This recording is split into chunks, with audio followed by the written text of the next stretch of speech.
Nënkryetari i LDK-s Lutfi Aziri e ka vlerësuar si zhvillim të rëndësishëm për Kosovën përfshirjen e saj në bordin e paqes të propozuar nga presidenti amerikan Donald Trump, si dhe ftesën drejtuar presidentes Vjosa Osmani për të marrë pjesë në këtë proces. Aziri tha se konfirmimi i kësaj iniciative nga presidenti Trump gjatë forumit ekonomik botëror në Davos përbën një lajm të madh për Kosovën dhe një dëshmi të mbështetjes së vazhdueshme amerikane ndaj vendit. Është një lajm i madh për Kosovën pjesëmarrja në iniciativën për paqe që presidenti Trump sot në Davos e konfirmoi si proces i paqes.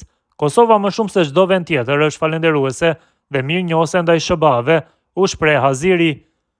Ai theksoi se përfaqësimi i Kosovës në këtë nivel është i natyrshëm përmes presidentes Osmani, duke rikujtuar rolin e saj në skenën ndërkombëtare gjatë viteve të fundit.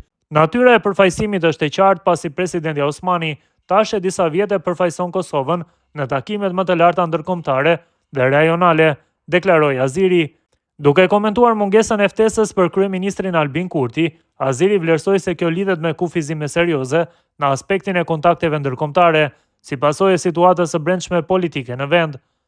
Kryeministri Kurti është në kufizime serioze për kontakte në nivele të tilla, për shkak të gjendjes brenda Kosovës, tha nënkryetari i LDK-s. Lidhur me zhvillimet e sotme në Davos, ka reaguar edhe lideri i LDK-s Lumir Abdixhiku, i cili në një postim në Facebook shkruan se partia e tij e mbështet këtë hap të madh drejt një kapitulli të ri dhe i gëzohet këtij fakti historik. Përfshirja e Kosovës në një iniciativë ndërkombëtare për paqen, të udhëhequr nga presidenti i Shteteve të Bashkuara të Amerikës, Donald Trump, është një moment që të i kalon secilin lajm ditor.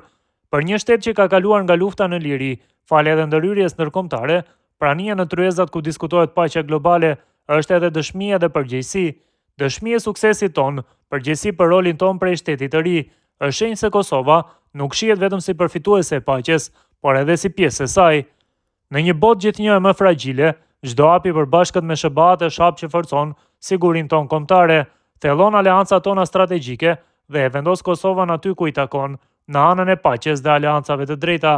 LDK-ja e mbështet këtë hap të madh drejt një kapitulli të ri dhe i gëzohet këtij fakti historik, sepse sukseset e Kosovës janë arritje kombëtare para së cilave me të cilat mburremi të gjithë.